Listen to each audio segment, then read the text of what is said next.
गुरु गोविंद दोऊ खड़े काकू लागू पाएँ, बलिहारी गुरु आपने जिन गोविंदियो लखाए। गुरु गोविंद के चरण में कोटि कोटि दंडवत प्रणाम। भागवत में वेदव्यास जी लिखते हैं कि तेन अयम वाग्मय मूर्ति प्रत्यक्ष कृष्ण वही बरते थे। तो जो हमारे जो सदग्रंथ है रामायण भागवत है, ये सब ग्रंथ है केवल ग्रंथ नहीं है भैया, साक्षात राम जी कृष्ण जी। इनके शरण में जो भी आया आप देख लीजिए कि उसको भुक्ति मुक्ति संपत्ति मान सम्मान बड़ाई सब कुछ मिला। और साथ में इस ग्रंथ के विषय में एक बात और कहते हैं, शायद जो कोई नहीं कहा, आज का विषय भी यही है, ये साप से मुक्ति का भी ग्रंथ है। कैसे? त्रेता युग में रावण महाअत्याचारी राजा हुआ, राक्षस था। ये एक बार हिमालय क्षेत्र में विचरण कर रहा था, तभी देखा कि माता वेदवती तपस्या कर रही थी, जो साक्षात दूसरी लक्ष्मी स्वरूपा थी।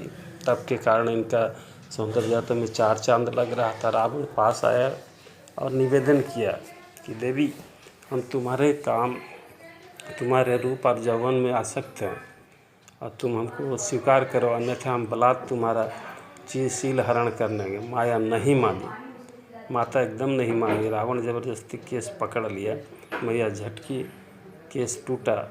मैं आकाश में जा कर के बोली कि अरे दुष्ट, मैं तुमको अभिशाप देता हूँ, साथ में वरदान भी देता हूँ कि तुम मेरा ही इस स्वरूप से आसक्त हुए हो और इसी के कारण तुम्हारा लंका सहित कुल का नाश करने के लिए श्री हरि विष्णु तुम्हारे लंका में आएंगे और तुम्हारा नाश कर देंगे।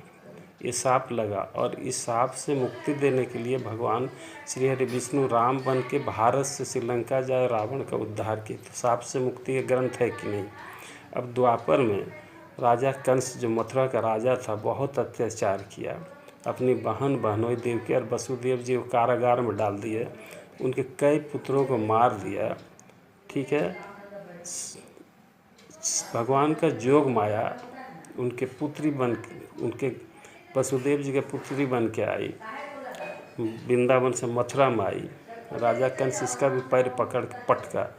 देवी आकाश में जाके बोली, अरे दुष्ट, तुमको मारने वाला कहीं और जन्म ले लिया है, तुम हमको भी मारे हो, लेकिन एक काम अच्छा किया, तूने मेरा पैर पकड़ा।